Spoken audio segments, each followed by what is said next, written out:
Estamos aqui em mais um Neuro e Você, o canal aberto para desmistificar a neurologia. Hoje vamos falar sobre o distúrbio de aprendizagem não verbal. Chamamos de TANV ou DANV. Está dentro do grupo das dificuldades de aprendizagem.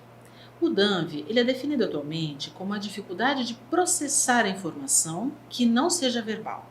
As habilidades verbais são bem desenvolvidas, mas nós temos problemas com a organização visoespacial, com as habilidades sociais e com a coordenação motora. Então observamos que esses indivíduos têm dificuldade com respeito ao espaço do outro.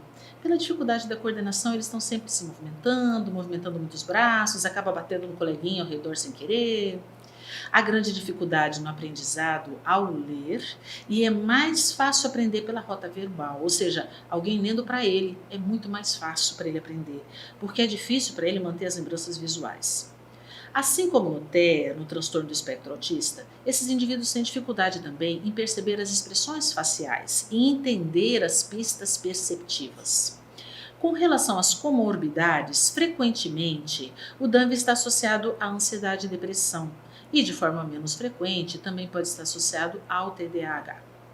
A primeira descrição do DANV foi em 1960, onde observou-se que essas crianças tinham algumas características, além daquelas 3 primeiras conceituais que eu já citei, que são as alterações da organização visoespacial, habilidades sociais e coordenação motora.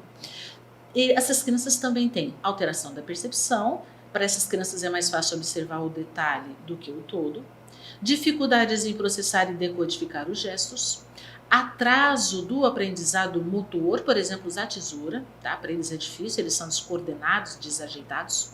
Dificuldade com orientação, direito e esquerdo, para eles é muito difícil. Orientação espacial em relação ao corpo, por isso eles vivem batendo nas coisas, batendo nos outros.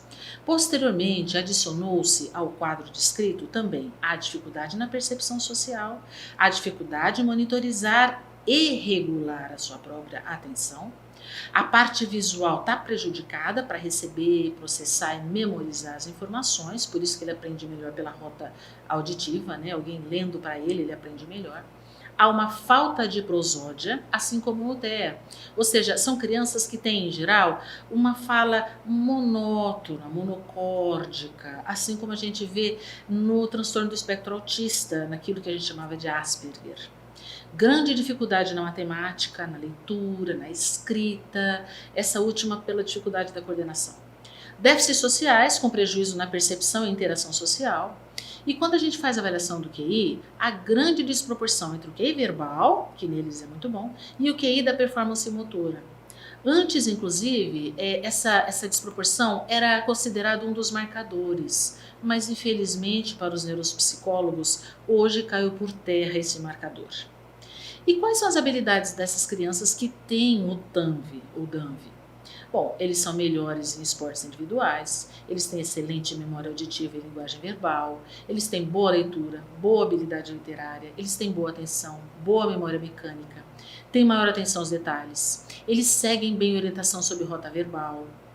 Lembrando que o quadro pode ser de leve a grave. Os casos mais graves, inclusive, podem fazer aí uma certa confusão com o transtorno do espectro autista, com aquilo que antigamente a gente chamava de Asperger. Deve-se lembrar também do diagnóstico diferencial com algumas doenças, que inclusive esse diagnóstico diferencial pode também surgir como comorbidade a algum grau. Transtorno do espectro autista pode estar junto ou pode ser confundido. TDAH. Essas crianças, pela baixa autoestima, elas têm uma autoestima muito ruim, né? Elas têm maior chance de ter o transtorno de ansiedade e o transtorno de depressão. Bom, a você que nos assiste, mais uma vez, obrigada. Qualquer dúvida, sugestão, entre em contato.